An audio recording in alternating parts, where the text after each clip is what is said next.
Hello दोस्तों। आप सभी लोगों का स्वागत अभिनंदन है। और आप सभी लोगों ने जैसा कि कहा था कि यूपीएसआई, वैसे ये क्लास या ये टॉपिक या ये सब्जेक्ट जो है आपका यूपीएसआई, यूपी ट्रिपल एससी पेट के लिए, यूपी पीसीएस के लिए और यूं कह सकते हैं यूपी पी के लिए भी बहुत इंपॉर्टेंट होने वाला है। क्योंकि ये टॉपिक है आपका पर्यावरण। किसका टॉपिक है? तो आप कहेंगे ये आपका है पर्यावरण। और पर्यावरण आपकी हर जगह आती है, एक दो क्वेश्चन तो मिलने ही मिलने होते हैं।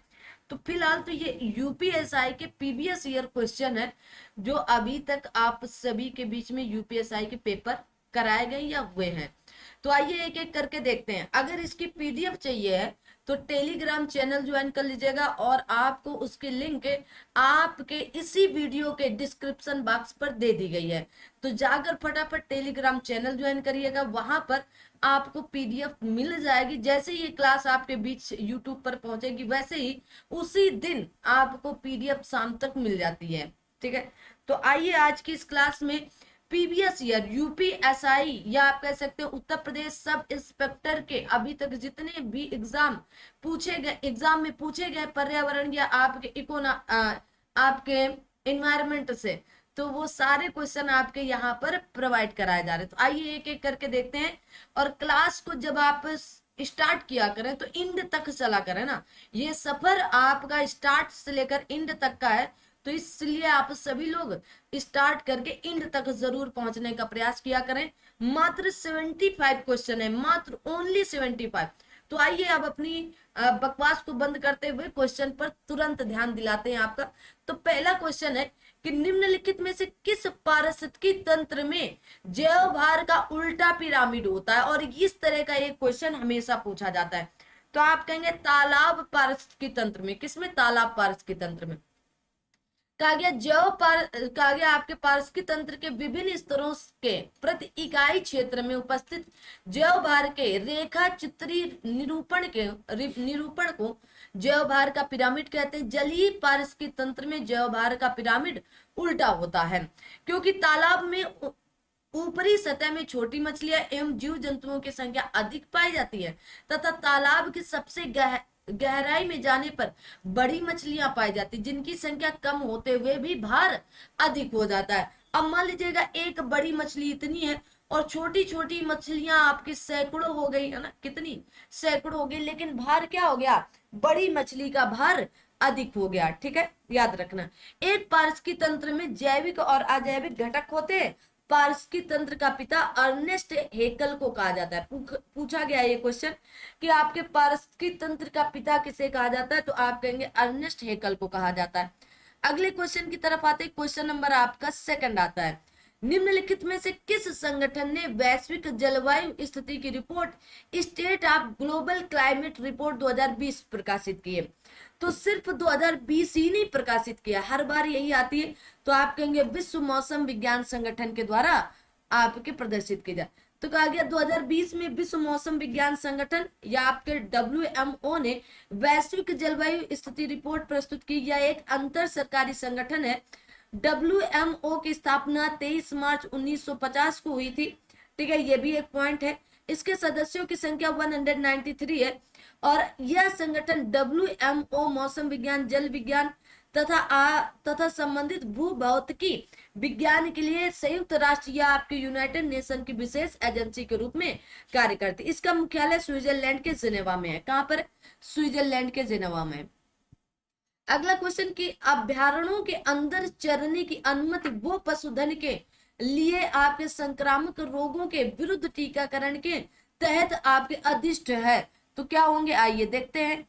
अगला इसका ऑप्शन आते हैं और देखते हैं। और आप सभी लोग इस वाले सेशन को लाइक शेयर सब्सक्राइब जरूर करते चलें। आइए, तो कहा गया है यहां से, कहा गया आपके पशुओं में संक्रामक एवं कहा गया आपके संक्रमणजन्य रोगों के नियंत्रण तथा रोकथाम अधिनियम 2009 की धारा 8 के अंतर्गत या पशु क्रूरता निवारण अधिनियम 1960 की धारा 35 के अंतर्गत या फिर वन्य जीव संरक्षण अधिनियम 1972 की धारा 33A के अंतर्गत या फिर महामारी रोग अधिनियम 1897 की धारा 2 के अंतर्गत? तो आप कहेंगे option number C is right answer. वन्य जीव संरक्षण अधिनियम 1972 की धारा 33A के तहत कहा गया मुख्य वन्य जीव संरक्षक अभ्यारण्य 5 किलोमीटर के अंदर या इस उसके अंदर रखे गए पशुओं के संचारी रोगों के प्रतिरक्षण के लिए ऐसी रीति में जो विहित की जाए ऐसे उपाय करेगा। कोई भी व्यक्ति किसी अभ्यारण्य में किसी भी पशुधन को कहा गया प्रतिरक्षित किए बिना न ले जाने और न ही चराएगा, न ले जाएगा न चराएगा। कहा गया अतः अभ्यारण्यों के अंदर चराने की अनुमति वाले पशुधन के लिए संक्रामक रोगों के विरुद्ध टीकाकरण वन्य जीव संरक्षण अधिनियम 1972 की धारा 33A के अंतर्गत या तहत आपके अधिनिष्ठ है। आगे आता है नंदा देवी जैव मंडल रिजर्व या बायोस्फीयर रिजर्व निम्नलिखित में से किस भारतीय राज्य में? तो नंदा देवी उत्तराखंड में। कहां पर? उत्तराखंड में। कहा गया नंदा देवी जैव मंडल राष्ट्रीय जैव मंडल रिजर्व उत्तराखंड में है। नंदा देवी पर्वत के आसपास फैला है। कहा गया 6407.03 वर्ग मीटर में फैला है। यह आपके बायोस्फीयर रिजर्व नंदा देवी राष्ट्रीय उद्यान एवं फूलों की घाटी राष्ट्रीय उद्यान को भी सम्मिलित करता है। इसे यूनेस्को के विश्व के जैव मंडल रिजर्व सूची के 2004 में शामिल किया गया था। कहा गया राष्ट्रीय हरित आपके अधिकरण नेशनल ग्रीन ट्रिब्यूनल कब आता है? तो 2010 में आता है। अगर डेट बता दोगे तो मेरे लिए भी अच्छा रहेगा। आप सभी लोग देखो यूपीएसआई में 2 शिफ्टों में पूछा गया है 2021 में, ठीक है, तो तारीख केवल अंतर है और 2 शिफ्टों में पूछा गया तो 2010 में आता है। लेकिन कब आता है तारीख अगर पता हो तो ज्यादा अच्छा है। 18 अक्टूबर, देखो यहाँ पर तारीख मेंशन भी है। राष्ट्रीय हरित अधिकरण की स्थापना 18 अक्टूबर 2010 को राष्ट्रीय हरित अधिकरण 2010 के तहत की गई थी। इसकी स्थापना के साथ ही भारत ऑस्ट्रेलिया तथा न्यूजीलैंड के पश्चात तीसरा देश बन गया जिसने विशेष पर्यावरण न्यायाधिकरण की स्थापना की। इसमें अध्यक्ष, न्यायिक सदस्य और विशेषज्ञ सदस्य शामिल होते हैं। इनका कार्यकाल 5 वर्षों का होता है और किसी भी सदस्य को पुनः नियुक्ति नहीं किया जा सकता है। तो किसी भी सदस्य को पुनः नियुक्त नहीं किया जा सकता है। इसके अध्यक्ष की नियुक्ति भारत के मुख्य न्यायाधीश के परामर्श से केंद्र सरकार द्वारा की जाती है। इसके वर्तमान अध्यक्ष आपके न्यायमूर्ति शिव कुमार सिंह जी हैं, ठीक है। अगर आपसे पूछ लिया जाए राष्ट्रीय हरित अधिकरण के वर्तमान अध्यक्ष कौन हैं, तो क्या बताएंगे? शिव कुमार सिंह जी हैं। क्या बताएंगे? अभी वर्तमान में अगर पूछ लिया जाए तो अभी चेंज हो चुके हैं ना, तो आप कहेंगे प्रकाश श्रीवास्तव जी हैं। कौन है? करंट में मैंने पढ़ाया भी है इन्हें, प्रकाश श्रीवास्तव जी हैं, ठीक है। 2023 को अध्यक्ष के रूप में कार्य करने की अधिकृत हैं, ठीक है, 6 जुलाई 2023 को, ठीक है।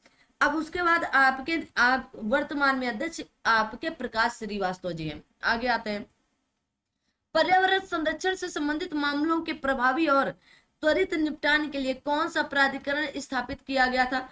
तो राष्ट्रीय हरित प्राधिकरण, ठीक है। तो 18 अक्टूबर 2010 को की गई थी इसकी स्थापना नेशनल ग्रीन ट्रिब्यूनल एक्ट 2010 के तहत।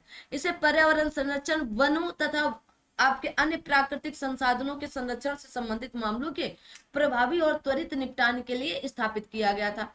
इसमें पर्यावरण से संबंधित किसी भी कानूनी अधिकार को लागू करना और राहत देना शामिल है।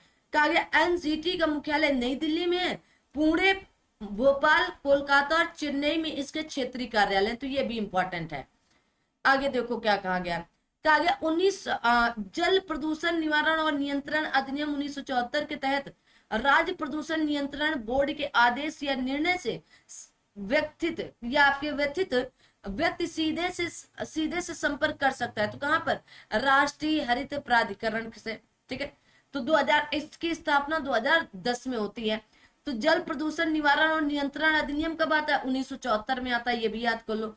के तहत राज्य प्रदूषण नियंत्रण बोर्ड के आदेश या निर्णय से व्यक्ति सीधे आपके राष्ट्रीय हरित प्राधिकरण से संपर्क कर सकता है। आगे देखेंगे, अगला क्वेश्चन देखते हैं। अगला क्वेश्चन आपका आता है, कहा गया निम्नलिखित में से, क्वेश्चन नंबर आपके बीच में आता है 8। कहा गया निम्नलिखित में से कौन सा राज्य सूची में किसी मामले पर संसद को कानून बनाने के लिए राज्यों द्वारा अनुरोध के बाद संसद द्वारा पारित कानून का एक उदाहरण होगा, तो आप क्या कहेंगे? वन्यजीव संरक्षण अधिनियम 1972। वन्यजीव संरक्षण अधिनियम 1972 का आगे संविधान के अनुच्छेद 252 के अनुसार दो या दो से अधिक राज्यों के विधानमंडल एक संकल्प पारित करके संसद से अनुरोध कर सकते हैं कि वे राज्य सूची के किसी विषय के बारे में विधि बनाए। वन्यजीव संरक्षण अधिनियम 1972 को संसद द्वारा राज्यों के अनुरोध पर पारित किया गया था। यह अधिनियम पौधों और जानवरों की प्रजातियों के संरक्षण हेतु अधिनियमित किया गया था। उल्लेखनीय कि 42वें संविधान संशोधन के द्वारा वन और जंगली जानवरों एवं पक्षियों के संरक्षणों को राज्य सूची से कहां पर डाला गया था? समवर्ती सूची में। कब? 42वें संविधान संशोधन 1976 के द्वारा। कहा गया पर्यावरण प्रभाव आकलन का सिद्धांत पहली बार संयुक्त राज्य अमेरिका के राष्ट्रीय पर्यावरण नीति अधिनियम में पेश किया गया था। तो कहां पर? आप कहेंगे अमेरिका के। तो पर्यावरण प्रभाव आकलन का सिद्धांत पहली बार संयुक्त राज्य अमेरिका के पर्यावरण नीति अधिनियम में पेश किया गया था।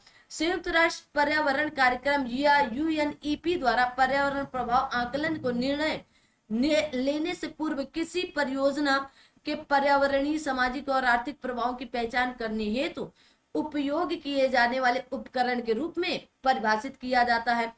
भारत में पर्यावरण प्रभाव आकलन की आवश्यकता सर्वप्रथम वर्ष 1976 से 77 में तब महसूस की गई जब योजना आयोग, वर्तमान नीति आयोग के विज्ञान और प्रौद्योगिकी विभाग को नदी घाटी परियोजनाओं की पर्यावरणीय दृष्टि से जांच करने को कहा था। आ दो भाई। कहा गया 1864 में भारत में प्रथम वन महानिरीक्षक कौन थे? तो आप कहेंगे आपका ड्राइट्रिच ब्रैंडिस। ठीक है, याद रखेंगे। भारत में प्रथम वन महानिरीक्षक आपका ड्राइट्रिच ब्रैंडिस थे, जिन्हें 1864 में वन महानिरीक्षक बनाया गया था, जिन्होंने लगभग 30 वर्षों तक औपनिवेशिक भारत में ब्रिटिश इंपीरियल कहा गया फॉरेस्ट्री सर्विस के साथ कार्य किया। कहा गया आपके ड्राइट्रिच ब्रैंडिस जर्मन नागरिक थे। कहाँ के थे? नागरिक जर्मनी के या जर्मन। निम्न में से कौन सा मांसाहारी का एक उदाहरण है? तो आप कहेंगे शेर। ठीक है, शेर क्या खाता है? मांस। ठीक है, वह जीव जो मांस का सेवन करते हैं उन्हें मांसाहारी कहा जाता है। शेर, बाघ, चीता, तेंदुआ आदि मांसाहारी जीव हैं। वे जीव जो हरे पौधे, साग सब्जी खाते हैं, भोजन करते हैं, उन्हें शाकाहारी कहा जाता है। जैसे गाय, भैंस, गैंडा, कोयला, हिरण इत्यादि शाकाहारी जीव के उदाहरण हैं। आगे आते हैं। कहा गया जल प्रदूषण की रोकथाम एवं नियंत्रण अधिनियम कब? तो अभी बताया गया, तो 1974 में आया था। कब? 1974 में। तो जल प्रदूषण निवारण तथा नियंत्रण अधिनियम 1974 में जल प्रदूषण के निवारण तथा नियंत्रण करने के लिए और देश में पानी की संपूर्णता को बनाए रखने के लिए तथा पानी की स्वच्छता को बहाल करने के लिए पेश किया गया था। ठीक है, अधिनियम जल निकायों के प्रदूषण को नियंत्रित करने के लिए केंद्रीय बोर्ड तथा राज्य बोर्ड जैसे स्थापित निकायों को कुछ शक्तियां भी प्रदान करता है। आगे प्राकृतिक स्थलीय पारिस्थितिकी तंत्र का उदाहरण निम्नलिखित में से कौन सा? घास का स्थल। क्या होगा? घास का स्थल। तो कहा गया प्राकृतिक स्थलीय पारिस्थितिकी तंत्र के उदाहरणों में जैसे टुंड्रा, टैगा, समशीतोष्ण पर्णपाती वन, उष्णकटिबंधीय वर्षा वन, घास के मैदान तथा रेगिस्तान शामिल होते हैं। क्या? रेगिस्तान शामिल होते हैं। आगे आते हैं। अगला क्वेश्चन आपकी स्क्रीन पर यह है। कहा गया राज्य प्रदूषण नियंत्रण बोर्ड को जल प्रदूषण निवारण तथा नियंत्रण अधिनियम 1974 की किस धारा? तो धारा 30 के तहत अपने कार्यों को करने हेतु सूचना प्राप्त करने की शक्ति मिलती है। ठीक है, तो 13 जुलाई 1982 को राज्य सरकार द्वारा उक्त बोर्ड का नाम बदलकर उत्तर प्रदेश प्रदूषण नियंत्रण बोर्ड कर दिया गया। तो याद रखेंगे। ठीक है, अब देखो कहा गया 1974 की धारा 20 के तहत अपने कार्यों को करने हेतु सूचना प्राप्त करने की शक्ति प्राप्त। इस अधिनियम की धारा 4 के प्रावधानों के अंतर्गत राज्य सरकार द्वारा 3 फरवरी 1975 उत्तर प्रदेश जल प्रदूषण नियंत्रण तथा निवारण तथा नियंत्रण बोर्ड का गठन किया गया। इसका नाम बदलकर 1982 में उत्तर प्रदेश प्रदूषण नियंत्रण बोर्ड कर दिया गया था। आगे आते हैं। कहा गया निम्नलिखित में से किस प्रोटोकॉल का उद्देश्य चरणबद्ध तरीके से फ्लोरोकार्बन का उपयोग समाप्त करना है? तो आप कहेंगे मॉन्ट्रियल प्रोटोकॉल। कौन सा? Montreal protocol. कहा गया मॉन्ट्रियल प्रोटोकॉल का उद्देश्य 2030 तक चरणबद्ध तरीके से हाइड्रो फ्लोरोकार्बन का उपयोग समाप्त करना है। मॉन्ट्रियल प्रोटोकॉल एक अंतरराष्ट्रीय संधि है जिसे ओजोन परत क्षरण हेतु जिम्मेदार पदार्थों के उत्पादन एवं उपभोग में कमी लाने हेतु 16 सितंबर 1987 को अपनाया गया। 1 जनवरी 1989 से प्रभावी रूप से लागू हुआ था। पशुओं के प्रति कार्य क्रूरता रोकथाम अधिनियम को वर्ष में तो 1960 में लाया गया था। कब? 1960 में। आगे देखो, क्वेश्चन नंबर आपका आता है 17। कौन सा? 17। तो आइए 17 में देखते हैं। कहा गया स्वच्छ ऊर्जा प्रौद्योगिकियों के अनुसंधान में सहायता और कहा गया परिनियोजन द्वारा समावेशी कार्बन वृद्धि में तेजी से कमी करने के लिए क्या कहेंगे आप? तो आप कहेंगे partnership to advance clean energy को भारत और संयुक्त राज्य अमेरिका 2009 से शुरू किया गया था। ठीक है, तो याद रखेंगे क्या था। तो आप कहेंगे partnership to advance clean energy शुरू की गई थी। ठीक है, 2009 में। निम्नलिखित में से किस अंतरराष्ट्रीय संगठन ने मानव और जैव मंडल कार्यक्रम मैन एंड द आपके बायोस्फीयर प्रोग्राम का शुभारंभ किया? तो यूनेस्को ने। किसने? यूनेस्को ने। ठीक है, यूनेस्को ने। कहा गया यूनेस्को ने मानव और जैव मंडल कार्यक्रम man and the biosphere programme वर्ष 1971 में लॉन्च किया। यह एक अंतर सरकारी वैज्ञानिक कार्यक्रम है। इस कार्यक्रम का उद्देश्य लोगों और उनके वातावरण के बीच संबंधों में सुधार के लिए वैज्ञानिक आधार स्थापित करना है तथा प्राकृतिक, सामाजिक एवं आर्थिक शिक्षा के एकीकरण द्वारा मानव जीवन की गुणवत्ता को बढ़ाकर प्रकृति एवं पर्यावरण परितंत्र को सुरक्षित करना है। यह कार्यक्रम वर्तमान में हो रहे जैव विविधता ह्रास एवं पर्यावरण असंतुलन में भविष्य पर पड़ने वाले प्रभाव को बताता है। इनमें से कौन कहा गया आपके बायोडिग्रेडेबल नहीं है? तो आप कहेंगे एल्यूमिनियम नहीं है। ठीक है, एल्यूमिनियम। तो जीवाणुओं तथा फंगस आदि द्वारा जो वस्तुएं अपने संगठनों में टूट जाती है उन्हें बायो आपके कहा गया डिग्रेडेबल कहते हैं, जैसे सब्जी, फल, जीवों के मृत शरीर आदि। किंतु मानव द्वारा रसायनों के प्रयोग में निर्मित पॉलीथीन या एल्यूमिनियम या इसी को फाइल आदि आपके जैव अपघटित पदार्थ नहीं है। इनमें से कहा गया इनमें से भारत का कौन सा जीव मंडल रिजर्व संयुक्त राष्ट्र शैक्षिक, वैज्ञानिक तथा संस्कृति संगठन या यूनेस्को के मानव एवं जीव मंडल कार्यक्रम पर आधारित विश्व जीव मंडल तंत्र का हिस्सा नहीं है? तो क्वेश्चन नंबर 20 का सही उत्तर क्या बताओगे आप सभी लोग? तो आप कहेंगे कच्छ जीव मंडल रिजर्व। कौन सा? कच्छ जीव मंडल रिजर्व। आगे आता है, देखेंगे कहा कच्छ का भारत का कच्छ जीव मंडल रिजर्व संयुक्त राष्ट्र शैक्षिक, वैज्ञानिक तथा सांस्कृतिक संगठन या यूनेस्को के मानव एवं जीव मंडल कार्यक्रम पर आधारित विश्व जीव मंडल तंत्र का हिस्सा नहीं है। कच्छ का रन गुजरात के कच्छ जिले के उत्तर तथा पूर्व में फैला हुआ है। दलदली वीरान क्षेत्र है। वर्तमान में भारत के 12 आपके क्या है? 12 बायोस्फीयर रिजर्व विश्व जैव मंडल रिजर्व में शामिल है। सबसे पहले कौन सा? तो नीलगिरी। कौन? नीलगिरी। नंदा देवी सन 2004 में, नोकरेक 2009 में, है ना, ये 2000 में। कहा गया ग्रेट निकोबार 2013 में, मन्नार की खाड़ी 2001 में, सुंदरवन 2001 में, सिमलीपाल 2009 में। कहा गया आपके पंचमढ़ी 2009 में, कंचनजंगा 2018 में, अगस्त मलाई 2016 में, अचानक मार अमरकंटक 2012 में, पन्ना राष्ट्रीय उद्यान 2020 में। कब? तो आप कहोगे 2020 में। आगे आता है, आइए आगे देखते हैं। कहा गया किस वायुमंडलीय परत में ओजोन होती है जो हानिकारक पराबैंगनी किरणों को अवशोषित करती? तो आप कहेंगे आपके स्ट्रेटोस्फेयर या समताप मंडल में। समताप मंडल के वायुमंडलीय परत में ओजोन होती है जो हानिकारक पराबैंगनी किरणों को अवशोषित करती है। समताप मंडल पृथ्वी के वायुमंडल की दूसरी सबसे निचली परत है जो सतह से लगभग 15 से 50 किलोमीटर ऊपर स्थित है। कहा गया पृथ्वी के वायुमंडल में 5 प्रमुख वायुमंडलीय परतें हैं जो सबसे नीचे क्षोभ, फिर समताप मंडल, फिर मध्य मंडल, फिर आयन मंडल, फिर आपके बहिर्मंडल। क्षोभ मंडल पृथ्वी के वायुमंडल की सबसे निचली परत है। पृथ्वी से लगभग 80 से लेकर 400 किलोमीटर का वायुमंडल आयन मंडल या आप कहे आगे आयनोस्फीयर कहलाता है। पृथ्वी से प्रेरित रेडियो तरंगे इसी मंडल से परावर्तित होकर पुनः पृथ्वी पर वापस लौट आती है। कहां से? आयन मंडल से। आगे बढ़ते हैं। कहा गया निम्नलिखित में से, क्वेश्चन नंबर 22 आ चुका है आप सभी के बीच में, निम्नलिखित में से जैवमंडल नीचे के किस क्षेत्र में मानव हस्तक्षेप पूर्णतः प्रतिबंधित होता है? कोर जोन पर। कहां पर होता है? तो आप कहोगे कोर जोन पर। ठीक है, याद रखो। आगे देखो, तो जैवमंडल नीचे के कोर क्षेत्र में मानव हस्तक्षेप पूर्णतः प्रतिबंधित होता है, सिवाय पर्यावरणीय दशाओं के आगे आपके पर्यवेक्षण एवं नियमित आपके मॉनिटरिंग के। इसमें सहकारी अधिकारियों और कर्मचारियों के अलावा अन्य सभी का प्रवेश वर्जित होता है। कोर क्षेत्र, बफर क्षेत्र और संक्रमण क्षेत्र। कोर क्षेत्र बिना किसी मानवीय हस्तक्षेप के है। बफर क्षेत्र कोर क्षेत्र के चारों ओर का क्षेत्र होता है और संक्रमण क्षेत्र ये सबसे बाहरी भाग होता है। ठीक है, सबसे बाहरी भाग होता है। कहा गया विश्व का एकमात्र ऐसा कौन सा देश है जो बाघों और शेरों को उनके प्राकृतिक आवास में रखता है? भारत। कौन है? भारत।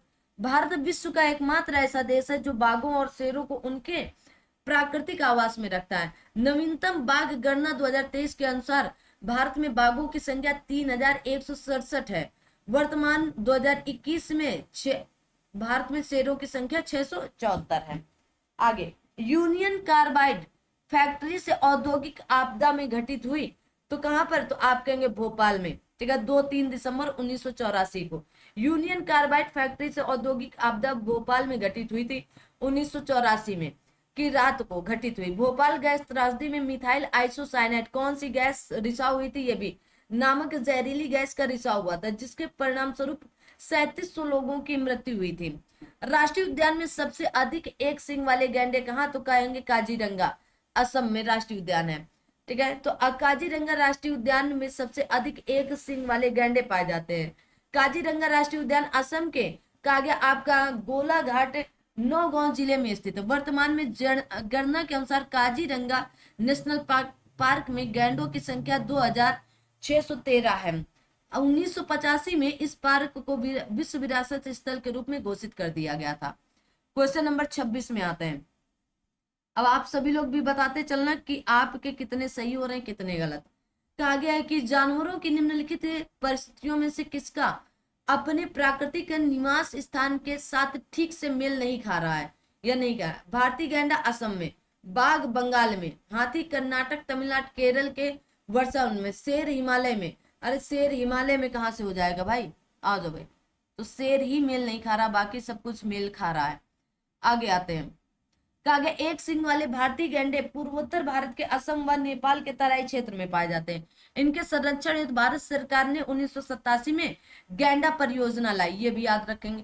कर्नाटक, तमिलनाडु, केरल सहित 13 राज्यों में हाथियों की मुख्य स्थिति है। उन राज्यों में सरकार द्वारा 1992 में हाथी परियोजना चलाई गई।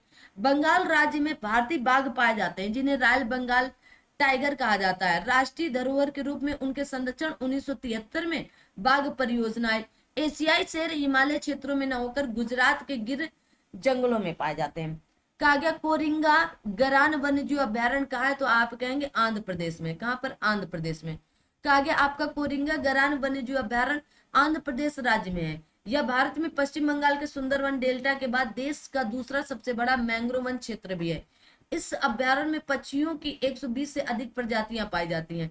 इस अभ्यारण्य का क्षेत्रफल 235.70 वर्ग किलोमीटर है। भारत का पहला आपके आरक्षित वन कौन सा है? तो सतपुड़ा राष्ट्रीय उद्यान है। भारत का पहला, भारत में आरक्षित वन से आशय उन वनों से है जिनको कुछ सीमा तक संरक्षित करने का लक्ष्य निर्धारित किया गया। इस शब्द का सबसे पहला उपयोग भारतीय वन अधिनियम 1927 में हुआ था। भारत का पहला आरक्षित वन सतपुड़ा राष्ट्रीय उद्यान है। इनमें से किस भारतीय राज्य में बाघ रक्षित स्थान टाइगर रिजर्व की संख्या अधिकतम है? तो मध्य प्रदेश में, वर्तमान में भी। ठीक है, याद रखेंगे। 2023 में 53 है। देश में सबसे अधिक टाइगर रिजर्व मध्य प्रदेश 6 है, महाराष्ट्र में 6 है। ठीक है, तो आ जाइए। तो टाइगर प्रोजेक्ट कब आया? 1973 में आया। ठीक है, तो आ गया आपके भरतपुर राष्ट्रीय उद्यान निम्नलिखित में से राष्ट्रीय उद्यानों में से किस पूर्व नाम से जाना जाता है? तो क्वेश्चन नंबर 30 का सही उत्तर कौन देगा? तो बताएंगे तो आप कहेंगे केवलादेव राष्ट्रीय उद्यान के नाम से जाना जाता है। किस नाम से? केवलादेव राष्ट्रीय उद्यान से। आगे आ जाते हैं। कहा गया केवलादेव राष्ट्रीय उद्यान भरतपुर राजस्थान में स्थित है। इस उद्यान को पहले भरतपुर राष्ट्रीय उद्यान के नाम से जाना जाता है। 1982 में भरतपुर पक्षी अभ्यारण्य को राष्ट्रीय पार्क घोषित किया गया था। इसका नाम बदलकर केवलादेव घाना राष्ट्रीय उद्यान रखा गया। 1985 में यूनेस्को ने इस उद्यान को विश्व विरासत स्थल के रूप में मान्यता प्रदान की है। 1981 में रामसर साइट के रूप में भी अधिसूचित किया गया। कौन सा अग्निशमन कार्य अभिकारक ओजोन के लिए हानिकारक है? तो हेलान। कौन सा? हेलान। हेलान अक्रिय गैस है जिसे आपके अग्निशमन यंत्र में प्रयोग किया जाता है, परंतु आजकल ये ओजोन परत को हानि पहुंचाने के कारण भी चर्चित है। हालांकि क्लोरोफ्लोरोकार्बन गैस भी ओजोन परत के लिए हानिकारक होती है, लेकिन इसे अग्निशमन यंत्र में प्रयोग नहीं किया जाता, अर्थात यह गैस अग्निशमन अभिकारक नहीं है। कहा गया कौन सा आपके अग्निशमन अभिकारक ओजोन के लिए हानिकारक है? तो आप कहेंगे हेलोन या हेलान। ठीक है, आगे आते हैं। कार्बन डाइऑक्साइड या ग्रीन हाउस गैसों के उत्सर्जन में एक कमी होती है जो कि कहीं और किए गए उत्सर्जन की भरपाई के लिए की जाती है। तो आप कहेंगे कार्बन संयोजन या आपके ऑफसेट में। ठीक है, तो कार्बन का गया समायोजन या संयोजन, कार्बन समायोजन या आपके ऑफसेट कार्बन डाइऑक्साइड या ग्रीन हाउस गैसों के उत्सर्जन में एक कमी होती है जो कि कहीं और किए गए उत्सर्जन की भरपाई के लिए की जाती है। 1 ton carbon offset carbon dioxide के 1 टन या अन्य अन्य ग्रीन हाउस गैसों में इसके बराबर की कमी का प्रतिनिधित्व करता है। कहा गया आपके कोपेनहेगन समझौते के अनुसार वर्ष 2005 की तुलना में वर्ष 2020 तक भारत ने कितने प्रतिशत कार्बन उत्सर्जन कम करने का आश्वासन दिया है? तो आप कहेंगे 20 से 25% कम करने का। ठीक है, तो कितना? 20 से 25% कम करने का। आगे आते हैं, अगला देखेंगे। और सभी लोग सेशन को लाइक शेयर सब्सक्राइब करते चलो ना।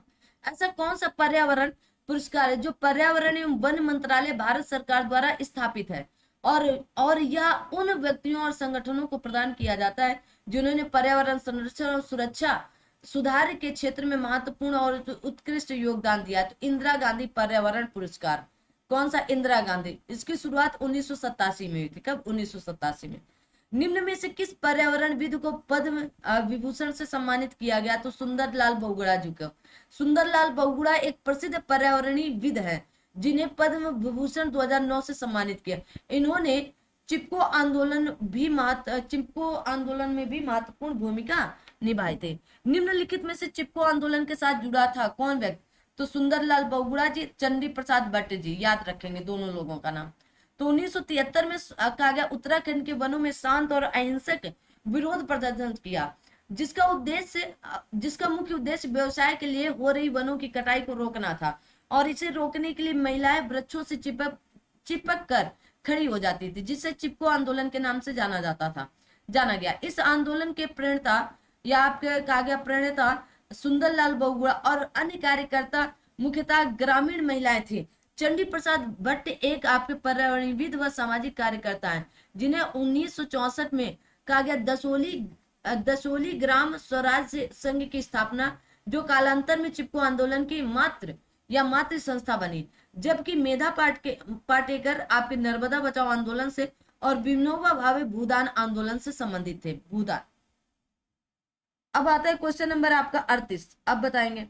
कहा गया जमीनी स्तर पर पर्यावरण कार्यकर्ताओं के लिए दुनिया के सबसे बड़े पुरस्कार गोल्डन पर्यावरण पुरस्कार के लिए पहले भारतीय प्राप्तकर्ता कौन थे? तो मेधा पाटेकर जी थे। कौन? मेधा पाटेकर जी थे। ठीक है, याद रखें। कहा गया जमीनी स्तर पर पर्यावरण कार्यकर्ताओं के लिए दुनिया के सबसे बड़े पुरस्कार गोल्डन मैन पर्यावरण पुरस्कार प्राप्त करने वाले प्रथम भारतीय मेधा पाटेकर जी थी। यह पुरस्कार उन्हें 1992 में प्रदान किया। इसे ग्रीन नोबेल भी कहा जाता है। यह पुरस्कार सैन फ्रांसिस्को स्थित गोल्डन मैन पर्यावरण फाउंडेशन द्वारा प्रदान किया। अब तक 5 भारतीयों को यह पुरस्कार मिल चुका है। निम्नलिखित विकल्पों में से कौन सा देश जैव विविधता से समृद्ध है? तो आप कहेंगे पेरू। कौन सा? पेरू। विषुवत रेखा के आसपास के क्षेत्रों में सर्वाधिक जैव विविधता पाई जाती है। विषुवत रेखा से दूर जाने पर जैव विविधता में कमी आती है। पेरू जैव विविधता से समृद्ध देश है। विश्व में अभिज्ञात जैव विविधता संवेदनशील स्थल की संख्या लगभग के बीच में है, तो 30 से 40 के बीच में है। ठीक है, 30 से 40 के बीच में। वर्तमान में विश्व में कुल 36 हॉट स्पॉट क्षेत्र है। कितने? 36 हॉट स्पॉट क्षेत्र है। ठीक है, आगे देखो। आगे गंगा नदी में प्रदूषण की समस्या के समाधान के लिए कौन सी जनहित याचिका दायर की जाती? तो MC मेहता बनाम भारत संघ जनहित याचिका दायर की गई थी। कहा गया 1985 में पर्यावरण वकील MC मेहता ने भारत के सर्वोच्च न्यायालय में एक जनहित याचिका दायर की, जिसमें गंगा में प्रदूषण के बढ़ते खतरे के लिए सरकार और उद्योगों को जिम्मेदार ठहराया। न्यायमूर्ति कुलदीप सिंह ने गंगा बेसिन के सभी बड़े शहरों को शामिल करने के लिए इस याचिका का विस्तार किया। इसे गंगा प्रदूषण प्राधिकरण भी कहा जाता है। कहा गया वानिकी, क्वेश्चन नंबर 42 आ चुका आप सभी के बीच में। कहा गया वानिकी अनुसंधान के क्षेत्र में भारत का सबसे बड़ा सरकारी संगठन कौन है? भारतीय वानिकी अनुसंधान एवं शिक्षा परिषद है सबसे बड़ा। ठीक है, आगे आते हैं क्वेश्चन, इसका पहले व्याख्या देख लेते फिर अगले क्वेश्चन की तरफ। तो क्वेश्चन कहा गया भारतीय वानिकी अनुसंधान एवं शिक्षा परिषद वानिकी अनुसंधान के क्षेत्र में सबसे बड़ा सरकारी संगठन। वर्ष 1986 में, कब? 1986 में देश की वानिकी अनुसंधान शिक्षा और विस्तार आवश्यकताओं की देखभाल के लिए प्रमुख संगठन के रूप में भारतीय वानिकी अनुसंधान एवं शिक्षा परिषद का गठन किया गया था। 1 जून 1991 के कहा गया ICFRE की तत्कालिक पर्यावरण और वन मंत्रालय के तहत एक स्वायत्त परिषद घोषित की गई थी। कहा गया भारत में हाथी परियोजना कब शुरू की गई? तो 1992 में। ठीक है, हाथियों की सर्वाधिक संख्या कहां पर है? कर्नाटक में है। आगे बढ़ते हैं। वन्य, कहा गया विश्व वन्य जीवन निधि का मुख्यालय कहां पर है? तो आप कहेंगे इंग्लैंड में है। ठीक है, आ जाइए। तो विश्व वन्य जीवन निधि या आपके वर्ल्ड वाइल्ड लाइफ फंड की स्थापना 1961 में होती है। ये भी पूछा जा सकता है कब हुई थी। वर्तमान में इसका नाम वर्ल्ड कहा गया वाइल्ड फंड फॉर नेचर है। इसका मुख्यालय स्विट्जरलैंड के आपके ग्लैंड शहर में स्थित है। इसका प्रमुख कार्य पर्यावरण संरक्षण, लुप्त प्रजातियों का संरक्षण और जलवायु परिवर्तन को रोकना है। इसका प्रतीक चिन्ह आपके विलुप्त प्राणी आपका ज्वाइंट पांडा है। कौन सा? ज्वाइंट पांडा है। आगे देखो, किस अभ्यारण्य को कहा गया आपके बिंबनाद पक्षी अभ्यारण्य के नाम से जाना जाता है? तो कुमारकोम पक्षी अभ्यारण्य को। किसको? कुमारकोम। आगे आते हैं। कहा गया बिंबनाथ झील के किनारे पर बसा कुमारकोम केरल का एक छोटा और खूबसूरत नगर है। कहा गया कुट्टानंद क्षेत्र में स्थित यह नगर कोट्टायम से 14 किलोमीटर दूर है। पहले इस स्थान को रबड़ कहा गया आपका प्लांटेशन के लिए जाना जाता था, लेकिन अब यह स्थान पक्षी अभ्यारण्य के रूप में भी विकसित हो चुका है। कहा गया कुमारकोम पक्षी अभ्यारण्य को बिंबनाथ पक्षी अभ्यारण्य के नाम से भी जाना जाता है। किस वर्ष भारतीय वन सेवा की स्थापना हुई? तो आप कहेंगे 1966 में। तो भारतीय प्रशासनिक सेवा और भारतीय पुलिस सेवा के साथ भारतीय वन सेवा 3 अखिल भारतीय सेवाओं में एक है। इसकी स्थापना 1966 में अखिल भारतीय सेवा अधिनियम 1951 के तहत की गई थी। क्वेश्चन नंबर आपका आता है 47।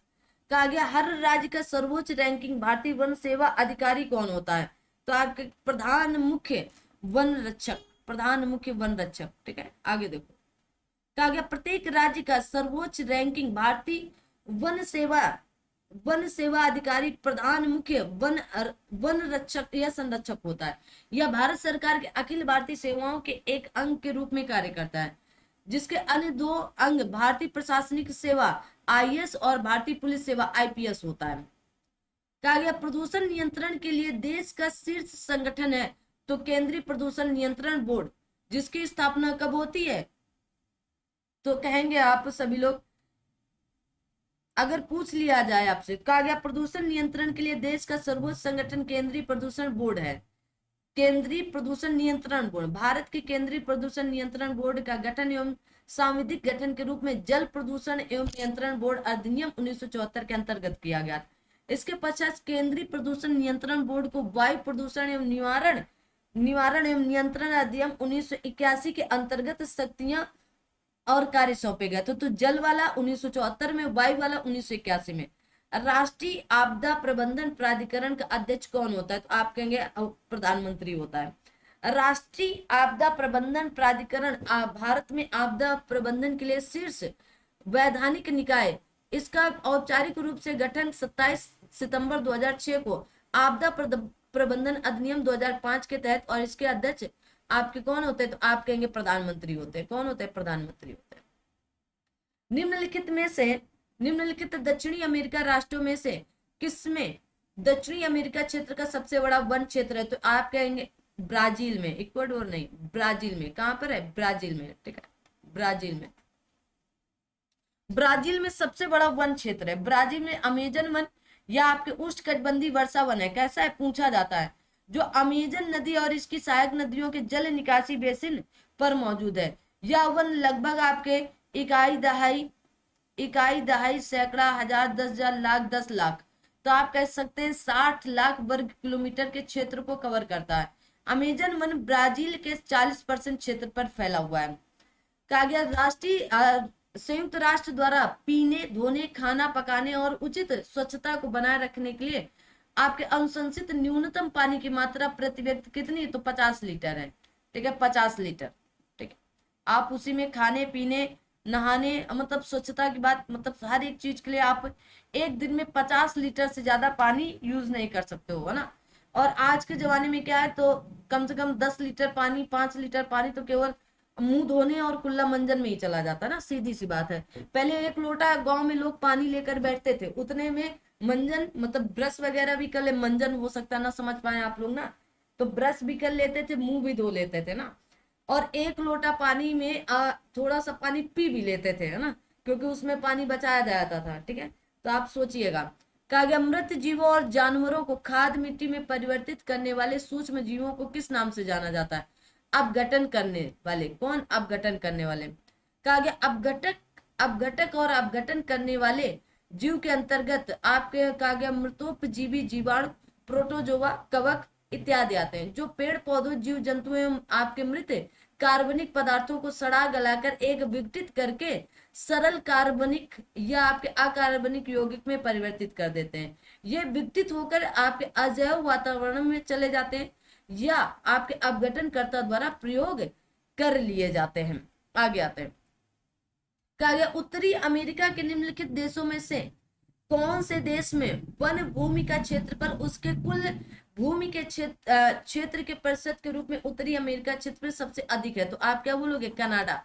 कौन सा है, कनाडा। ठीक है, ये यूपीएसआई, देखो यूपीपी, यूपीएसआई, है ना, यूपी में भी पूछे जा सकते हैं, तो प्लीज आप सबसे रिक्वेस्ट है कि आप इन्हें कर लीजिएगा। उत्तरी अमेरिका महाद्वीप विश्व का तीसरा सबसे बड़ा महाद्वीप है।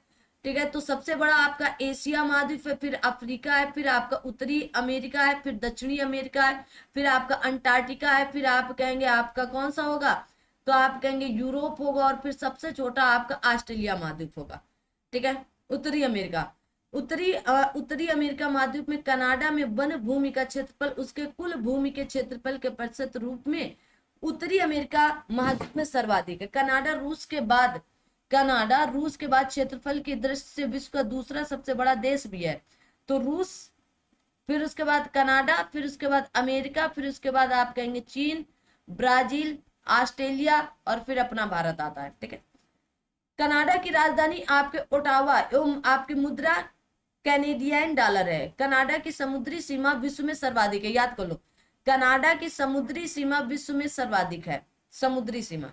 आगे देखो, निम्नलिखित में से कौन से दक्षिणी अमेरिकी देश में वर्ष 2000 में पानी की आपूर्ति के निजीकरण के विरुद्ध पानी युद्ध हुआ था, तो बोल्विया में। कहां पर, बोल्विया में। ठीक है, कहा गया डेटा बुक भारत में जानवरों, वनस्पतियों और कवकों की, जो कवक होते हैं, कि दुर्लभ एवं आपके लुप्त प्राय प्रजातियों के दस्तावेजीकरण के लिए स्थापित एक राज्य की दस्तावेज है, तो रेड डाटा। कौन सा, रेड, आईसीएन रेड डाटा सूची वर्ष 1964 में स्थापित एक राज्य या देश की सीमा के भीतर पशु, कवक और पादप प्रजातियों की मौजूदगी के बारे में विस्तृत रिपोर्ट देती। आईयूसीएन रेड सूची का मुख्य उद्देश्य उन पौधों और पशुओं की सूची बनाना है तथा उनको हाईलाइट करना है जिसे आपके विलुप्त होने का जोखिम भरा हो। आगे देखो, क्या गया, जैव विविधता की दृष्टि से भारत का कौन सा स्थान धनी है। जैव विविधता की दृष्टि से भारत का कौन सा स्थान धनी है? तो पश्चिमी घाट है। कौन सा होगा? तो आप कहेंगे पश्चिमी घाट है। ठीक है, भारत में जैव विविधता की दृष्टि से पश्चिमी घाट सर्वाधिक धनी है। यह स्थान दुनिया के सबसे महत्वपूर्ण हॉट स्पॉट में एक है। मेधा पाटेकर किस आंदोलन से जुड़ी थी? तो नर्मदा बचाओ आंदोलन से। ठीक है, तो मेधा पाटेकर एक सामाजिक कार्यकर्ता तथा समाज सुधारक हैं। ये नर्मदा बचाओ आंदोलन से जुड़ी हुए हैं। इन्हें प्रभा पुरस्कार, महात्मा फुले अवार्ड, जन सेवा पुरस्कार, दीनानाथ मंगेशकर आदि पुरस्कारों से सम्मानित किया जा चुका है। कहा गया जिम कॉर्बेट नेशनल पार्क कहाँ पर है? तो आप कहेंगे रामनगर, नैनीताल। ठीक है, 1926 में इसकी 1926 ने 1936 में इसकी स्थापना। जिम कॉर्बेट नेशनल पार्क का भारत का प्रथम राष्ट्रीय उद्यान। यह उद्यान उत्तराखंड के रामनगर, नैनीताल में स्थित है। इसका पुराना नाम हैली नेशनल पार्क था। इस पार्क में शेर, हाथी, भालू, बाघ, हिरन, चीतल, नीलगाय आदि वन्य प्राणी अधिक संख्या में मिलते हैं।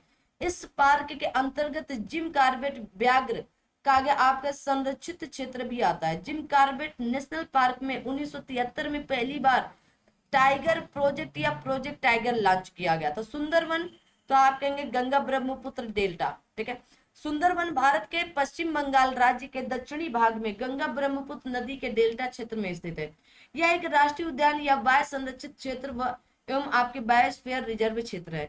यह क्षेत्र मैंग्रोव के वनों से घिरा हुआ है और बंगाल टाइगर का सबसे बड़ा संरक्षित क्षेत्र है। यहाँ पक्षियों, सरीसृपों और आपके रीढ़ विहीन जीवों की कई प्रजातियां पाई जाती है। इसके साथ ही यहाँ खारे पानी के मगरमच्छ भी मिलते हैं। ताजमहल बेरंग क्यों हो रहा है? बताएंगे भाई, आप में से कोई बता सकता है क्या ताजमहल बेरंग क्यों हो रहे हैं? क्वेश्चन नंबर आप सभी के बीच में आ चुका है 60। तो बताएं।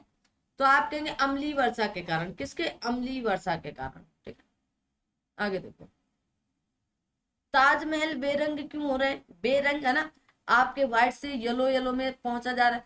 तो वायु प्रदूषण के कारण सल्फर डाइऑक्साइड तथा नाइट्रिक ऑक्साइड वायु मंडल में पहुंचकर ऑक्सीजन तथा जल के साथ रासायनिक अभिक्रिया कर क्रमशः सल्फ्यूरिक अम्ल तथा नाइट्रिक अम्ल बनाकर वर्षा के साथ पुनः पृथ्वी पर गिरते हैं, जिसे अम्ल वर्षा कहा जाता है। क्या कहते हो? अम्ल वर्षा। अम्ल वर्षा के कारण ताजमहल का रंग आपके बदरंग होना या जलीय प्राणियों की मृत्यु तथा पेड़ पौधों की वृद्धि में गिरावट आदि दुष्परिणाम होते हैं। कहा गया हरित गृह प्रभाव किस गैस के अधिक मात्रा में होने से बढ़ता है? तो कार्बन डाइऑक्साइड से। किससे? कार्बन डाइ ग्रीन हाउस गैसें ग्रह के वातावरण या जलवायु में परिवर्तन और भूमंडलीय ऊष्मीकरण के लिए उत्तरदायी होती है। ग्रीन हाउस गैसों में सबसे ज्यादा उत्सर्जन कार्बन डाइऑक्साइड का होता है, फिर नाइट्रस ऑक्साइड, मीथेन, क्लोरोफ्लोरोकार्बन, वाष्प, ओजोन आदि का होता है। कार्बन डाइऑक्साइड गैस वैश्विक तापमान में 60% की भागीदारी रहती है। यह मानवीय क्रियाओं द्वारा उत्सर्जित होती है।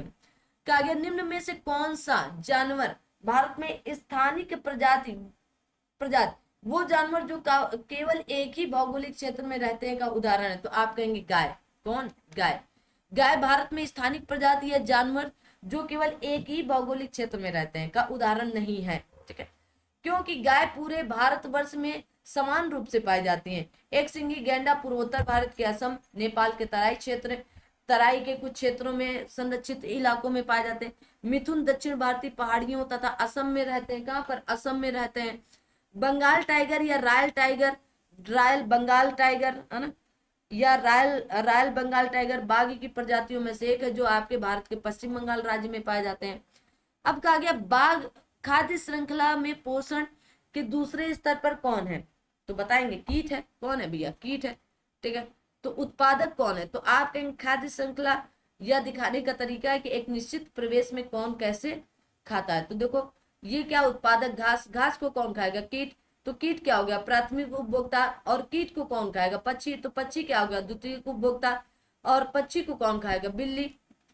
तो बिल्ली क्या है? तृतीयक उपभोक्ता। ठीक है, दूसरे स्तर पर। ठीक है, तो घास कौन है? घास, कीट, पक्षी, बिल्ली। तो यहाँ पर दूसरे स्तर पर कौन है? तो कीट है। ठीक है, बढ़ते, अब क्वेश्चन नंबर आपका आ चुका है 64। कहा गया बढ़ते शहरीकरण निम्नलिखित पारिस्थितिकी प्रणालियों में से किस एक को खतरे में डाल दिया गया? तो मुहाने को। किसको? मुहाने को। नदी मुहाने। कहा गया वह स्थान जहां कोई नदी किसी झील, बड़ी नदी या सागर में प्रवेश करती है उसे मुहाना कहा जाता है। बढ़ते शहरीकरण ने इस पारिस्थितिकी प्रणाली को संकट में डाल दिया है। खाद्य श्रृंखला में किसको भोजन से कम ऊर्जा मिलती है? भोजन से कम, तो आप कहेंगे सांप को। किसको? सांप को। तो घास, टिड्डा, मेढक, सांप को। ठीक है, अब 10% दिया जाता है भाई।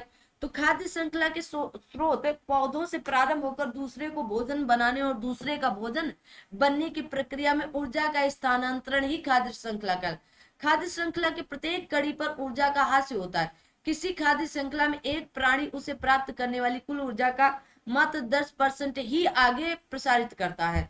इस प्रकार खाद्य श्रृंखला में अंत में होने वाले प्राणी में ऊर्जा की मात्रा न्यूनतम। खाद्य कहा गया घास उत्पादक, और घास को टिड्डा खाता है, टिड्डे को मेढक खाता है, मेढक को सांप खाता है, अतः सांप को भोजन से कम ऊर्जा मिलती है। पर्यावरण प्रदूषण से क्या अभिप्राय है? तो आप कहेंगे पर्यावरण प्रदूषण से, तो ऐसा ठोस पदार्थ जो ऐसी सांद्रता में विद्यमान है जो पर्यावरण के लिए क्षतिग्रस्त हो सकता है या जिसका क्षतिकर होना आपका संभव है। ठीक है, संभव है। कहा गया ऐसी द्रव जो आपकी सांद्रता में विद्यमान है जो पर्यावरण के लिए आपकी क्षतिकर हो सकता है या जिसका क्षतिकर होना आपके संभव है। तो आप कहेंगे उपयुक्त पर्यावरण प्रदूषक सभी, उपयुक्त सभी की बात करेंगे। ठीक है, तो पर्यावरण में प्रदूषक या पर्यावरण में दूषक पदार्थों के प्रवेश के कारण प्राकृतिक संतुलन में पैदा होने वाले दोष को पर्यावरण प्रदूषण कहते हैं। प्रदूषण पर्यावरण और जीव जंतुओं को नुकसान पहुंचाते हैं। प्रदूषण का अर्थ है वायु, जल, मिट्टी आदि को अवांछित द्रव्यों से दूषित होना, है ना, जिसका संजीवों पर प्रत्यक्ष रूप से प्रतिकूल प्रभाव पड़ता है और पारिस्थितिकी तंत्र को नुकसान द्वारा अन्य अप्रत्यक्ष प्रभाव पड़ते हैं। वन्य जीव संरक्षण का सबसे प्रभावी तरीका क्या है? तो आप कहेंगे प्राकृतिक आवासों का परिरक्षण। ठीक है, तो वन्य जीव संरक्षण का सबसे प्रभावी तरीका उनके आवासों का परिरक्षण करना। प्राकृतिक आवासों में निवास करने वाले जीवों को अन्य जीवों की संज्ञा दी जाती। वर्तमान समय में जनसंख्या वृद्धि, विकास, औद्योगिकरण, नगरीकरण के कारण इनके आवासों का विनाश हुआ है, जिससे इनके अस्तित्व में क्या संकट आ गया है। ठीक है, आगे देखेंगे।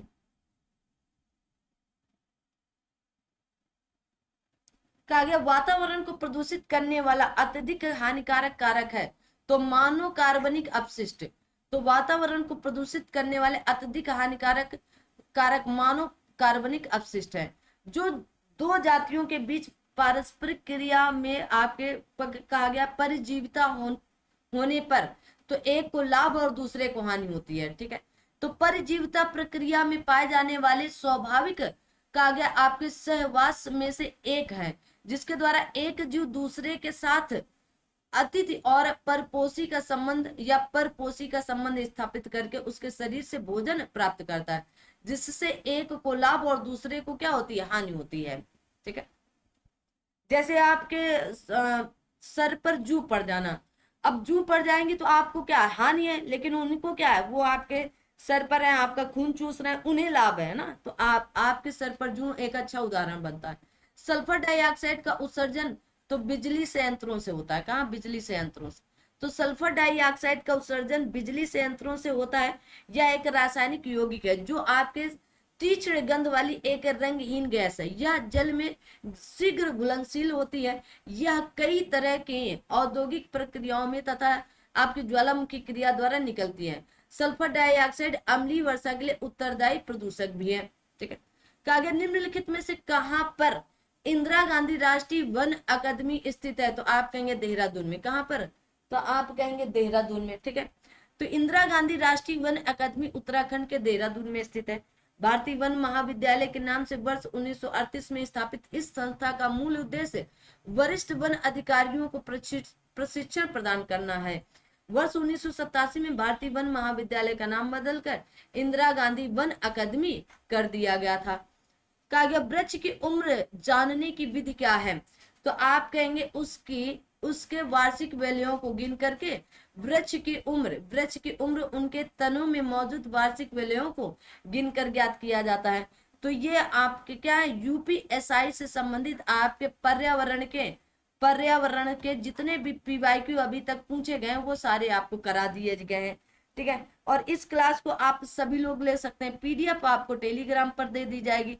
चैनल को लाइक शेयर सब्सक्राइब नहीं किया तो जरूर कर दीजिएगा। क्लास कैसी लगती वो भी बताइएगा। और ये क्लास आपके लिए बेहतरीन होने वाली है, क्योंकि इसी तरह सारे पहले पीवाईक्यू कराए जाएंगे, सारे के सारे पीवाईक्यू आपको दे दिए जाएंगे, चाहे वो आपके साइंस हो, पर्यावरण हो, चाहे आपका इकोनॉमिक्स हो, या फिर आपका पॉलिटी हो, या इतिहास हो, कोई ऐसा, या उत्तर प्रदेश स्पेशल हो, सारे के सारे पीवाईक्यू आपको उपलब्ध कराए जाएंगे। तो आप इस क्लास को देखना बिल्कुल भी ना भूलें। मिलेंगे अगली क्लास।